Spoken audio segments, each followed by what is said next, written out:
Hello friends, मी Vishakha global online मराठीमध्ये आपल्या सर्वांचं स्वागत आहे. आजच्या सेशनमध्ये आपल्याला पीएचडी एंट्रन्स टेस्ट म्हणजे पेट एक्झामसाठी हायपोथेसिस टाइप्स या टॉपिकवरती अभ्यास करायचा आहे. रिसर्च मेथोडॉलॉजीचा खूप महत्त्वाचा टॉपिक आहे. जसं की आपल्याला माहिती आहे, पेट एक्झामसाठी कंपल्सरी सब्जेक्ट आहे रिसर्च मेथोडॉलॉजी आणि त्यासाठी आपण हा हायपोथेसिस टाइप्स हा एक टॉपिक आज घेणार आहोत. छोटा टॉपिक आहे. छोटे टॉपिक आपण यासाठी घेतोय की रिसर्च मेथोडॉलॉजी आपल्याला पूर्णपणे समजली पाहिजे. ठीक आहे. So let's start with today's session start करण्यापूर्वी एक इम्पॉर्टंट सूचना किंवा संधी आहे. त्या स्टुडंटसाठी स्टुडंट्स यावर्षी एक्झाम टार्गेट करत आहेत त्यांच्यासाठी स्पेशल रिसर्च मेथोडॉलॉजीवरती एक फुल कोर्स घेऊन आलो आहोत, जो तुम्हाला गॅरंटेड सिलेक्शन मिळवून देईल. या कोर्समध्ये आम्ही तुम्हाला देणार आहोत संपूर्ण अभ्यासक्रम मॉक टेस्ट, संपूर्ण अभ्यासक्रम notes, video lectures plus daily live lectures, 1500 plus MCQ PD, जे तुम्हाला हेल्पफुल ठरणार आहे या पूर्ण एक्झामच्या प्रिपरेशनमध्ये. 50% सिलेबस 50% मार्क्स हे या पार्टवरती असल्यामुळे हा फुल कोर्स घेतल्यानंतर तुम्हाला गॅरंटेड सिलेक्शन मिळू शकतं.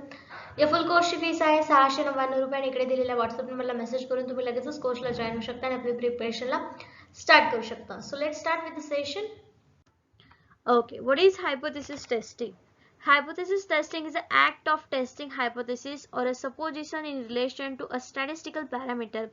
Analysis implements hypothesis testing in order to test if a hypothesis is plausible or not. Hypothesis काय असतं आपण बघितलेलं आहे. एक टेंटेटिव्ह गृहीतक असतं की तुम्ही तुमच्या रिसर्च क्वेश्चनला काय आन्सर करणार आहेत किंवा तुमच्या रिसर्च क्वेश्चनचा आन्सर काय येणार आहे यासाठी काय असतं, एक टेंटेटिव्ह स्टेटमेंट असतं किंवा आन्सर असतं. ठीक आहे. पण हे टेस्ट करणं काय असतं, तर जी पूर्ण रिसर्च मधल्या प्रोसेस आहेत, स्टेप्स आहेत, त्या फॉलो करून जेव्हा आपल्याला एक एक हायपोथेसिस बरोबर आहे की नाही, म्हणजे जे आन्सर आपण दिलेलं आहे ते बरोबर आहे की चुकीचं आहे, हे तुमच्या रिसर्चच्या बाबतीत खरे ठरते आहे की नाही, हे तुम्ही चेक करता. म्हणजे काय करता, हायपोथेसिस टेस्ट करता. मग त्याच्यामध्ये तुम्ही वेगवेगळ्या स्टॅटिस्टिकल टेस्ट वापरता.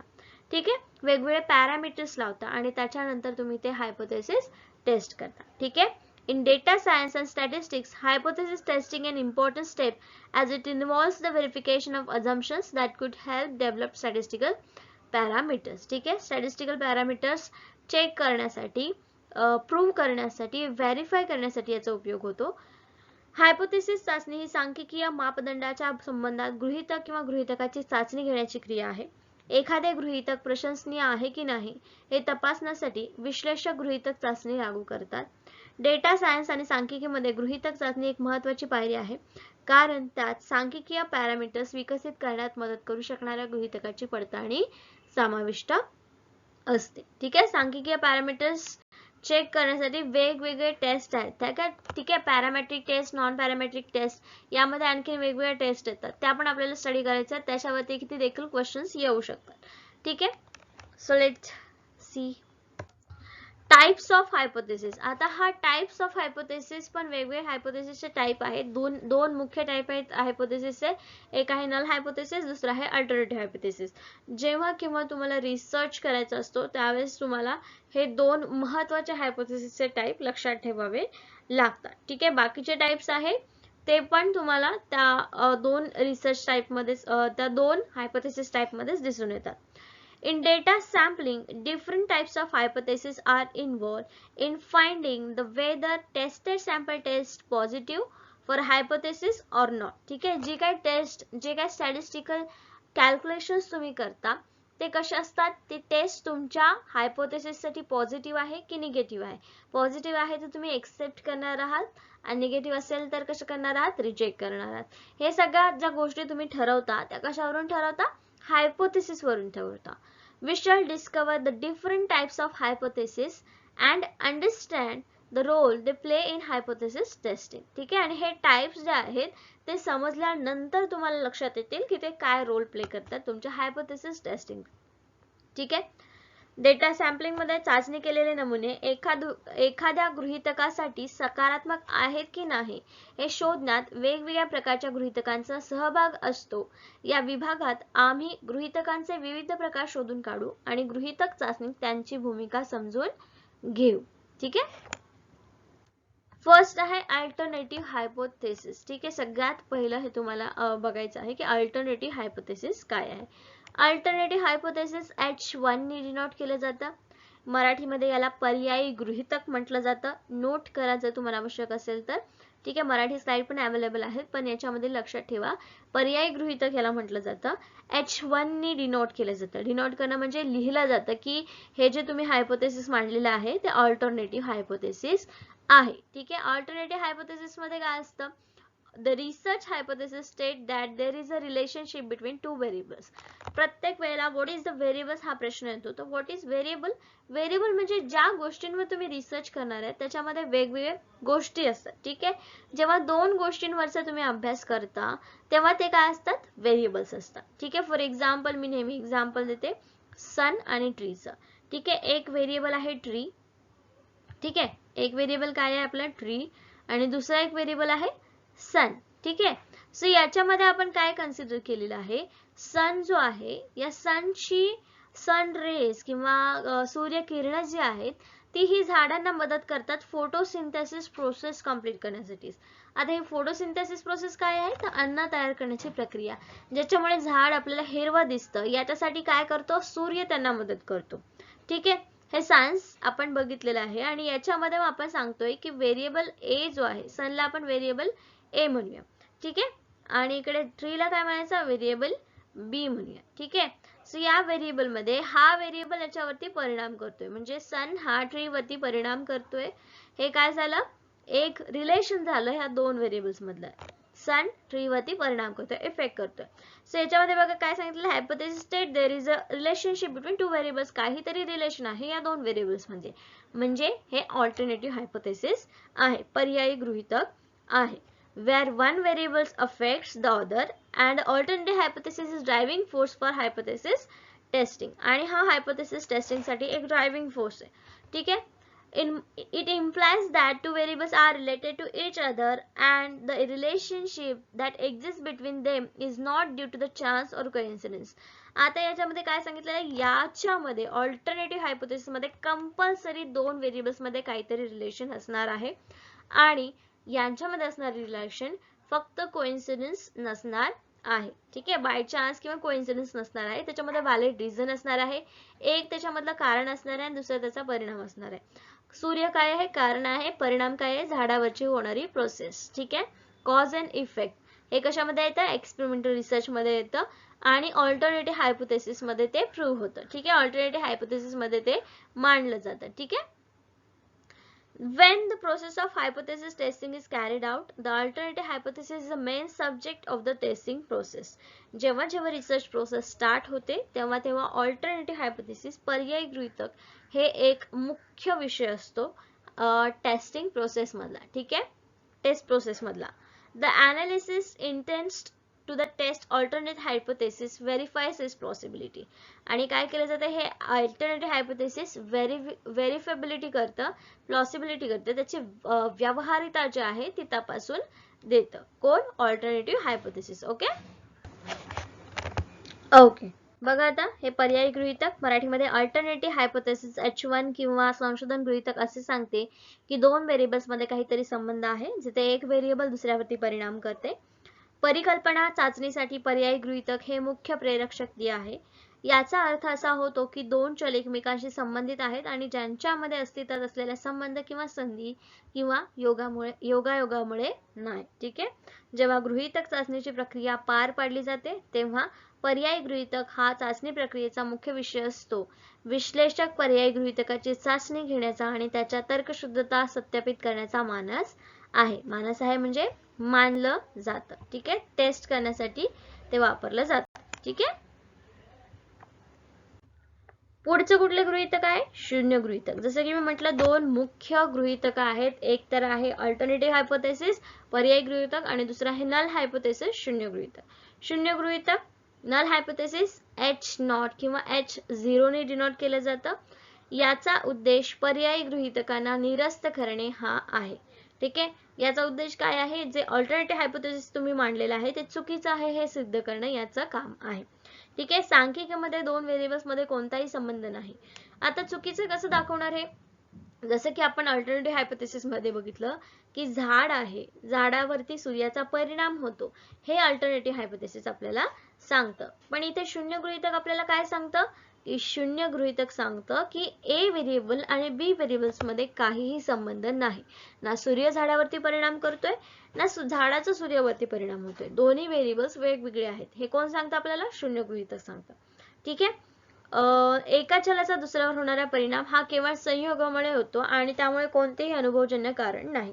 आणि जरी त्या दोघांमध्ये काही प्रक्रिया होत असेल तर ती फक्त योगायोगामुळे होते असं शून्य गृहीतक सांगतं. कारण अल्टरनेटिव्ह हायपोथेसिस आपल्याला काय सांगतं की कुठलंही रिलेशन जे आहे, कुठलंही कारण परिणाम जे आहे ते योगायोगाने होत नाही. ठीक आहे. ड्यू टू चान्स किंवा कोइन्सिडन्सने होत नाही. ठीक आहे. शून्य गृहीतक वैकल्पिक गृहीतकाच्या बरोबरीने स्थापित केले जाते. म्हणजेच कुठल्या? अल्टरनेटिव्ह हायपोथेसिसच्या बरोबरच त्याला लिहिलं जातं किंवा तयार केलं जातं. नंतरच्या गृहीतकाप्रमाणेच महत्त्वाचे मानले जाते. गृहीतक चाचणीमध्ये शून्य गृहीतकाची प्रमुख भूमिका असते कारण ती वैकल्पिक गृहीतकाच्या विरुद्ध चाचणीवर प्रभाव टाकते. शून्य गृहीतक काय असतं? निगेटिव्ह असू शकतं आणि अल्टरनेटिव्ह हायपोथेसिसच्या अपोजिट असू शकतं. ठीक आहे. आता बघा आपल्या रिसर्चला दोन आन्सर्स असू शकतात. एक तर परिणाम होऊ शकतो नाहीतर नाही होऊ शकत. म्हणून इथे दोन प्रकारचे हायपोथेसिस आपल्याला मांडावे लागतात. एक अल्टरनेटिव्ह हायपोथेसिस, एक नल हायपोथेसिस. त्या दोन्हीपैकी जे हायपोथेसिस आपल्याला रिझल्ट मध्ये येणार आहे ते काय असणार आहे आपलं? ते हायपोथेसिस आपण एक्सेप्ट करणार आहोत. राईट. तेव्हाच आपला रिसर्च कसा होणार आहे? व्हेरीफाईड होणार आहे आणि प्लॉसिबल होणार आहे. ठीक आहे. पुढचा प्रकार आहे non directional hypothesis. The non-directional hypothesis states that the relation between two variables has no direction. Non-directional म्हणजे ज्याला दिशा नाही असे हायपोथेसिस. ठीक आहे. दिशाहीन गृहीतक ज्याला म्हटलं जातं. आता परीक्षेमध्ये तुम्हाला हे फक्त एक्झाम मध्ये एखादा क्वेश्चन याच्यावरती विचारला जाऊ शकतो. मोस्टली क्वेश्चन तुम्हाला नल हायपोथेसिस किंवा अल्टरनेटिव्ह हायपोथेसिस वरचे विचारले जातात. Simply put, it asserts that there exists a relation between two variables but does not recognize the direction of effect, whether variable A affects variable B or vice versa. ठीक आहे. Non directional मध्ये काय असतं की hypothesis आता बघितलं आपण की दोन रिजेक्ट करायचं आहे की एक्सेप्ट करायचं आहे हे आपण चेक करतो. ज्याच्यामध्ये आपल्याला सांगितलं अल्टरनेटिव्ह हायपोथेसिस जे आहे ते सांगतं की या दोन्हीमध्ये रिलेशन आहे.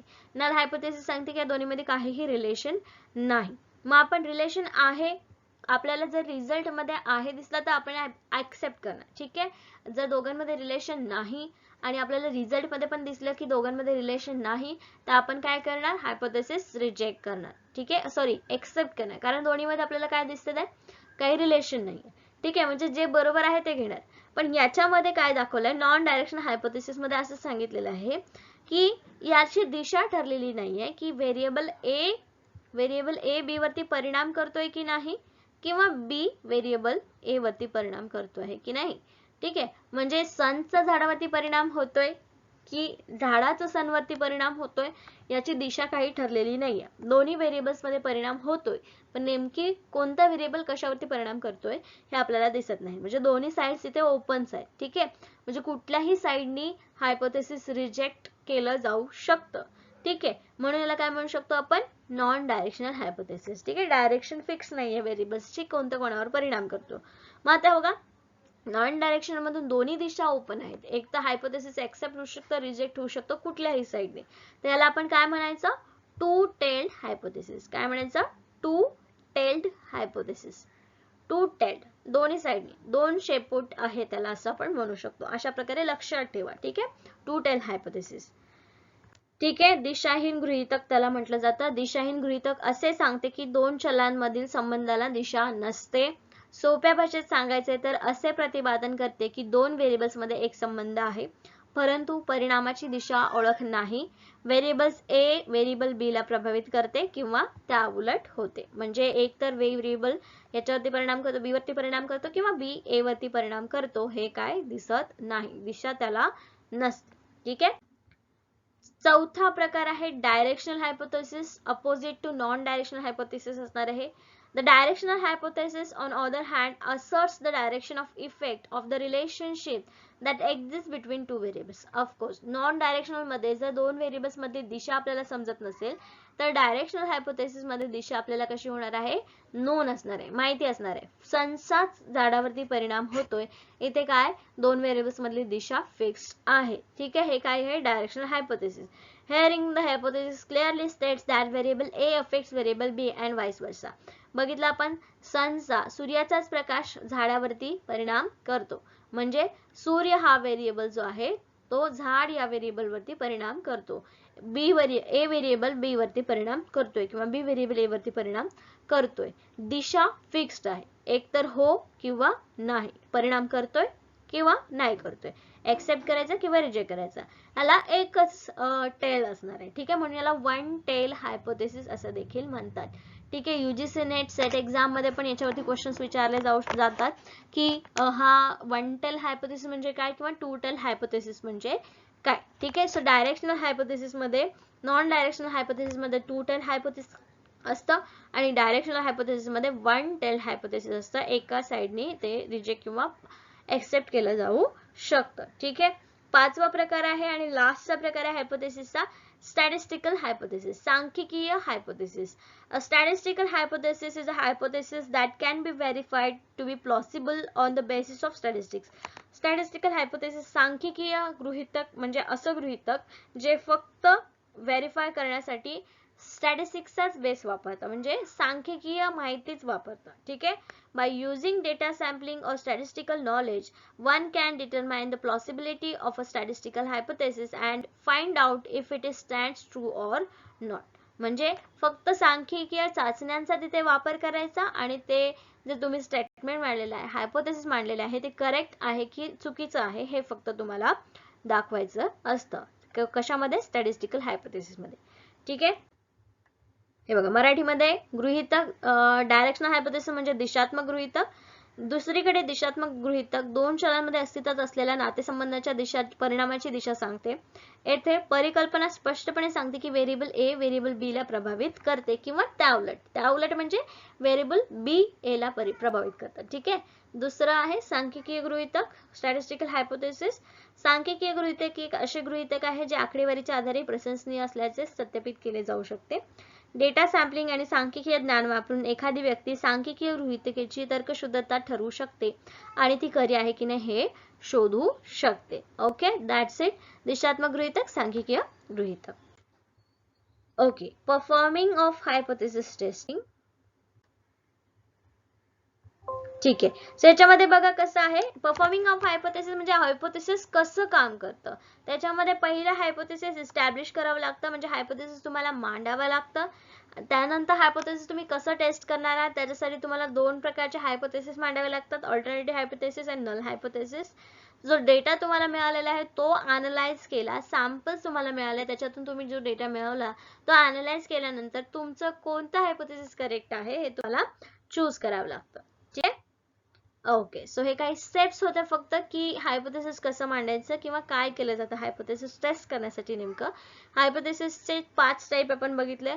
फर्स्ट आहे अल्टरनेटिव्ह हायपोथेसिस, त्याच्या जोडीला नल हायपोथेसिस, त्याच्यानंतर direction hypothesis, non direction hypothesis आणि स्टॅटिस्टिकल हायपोथेसिस.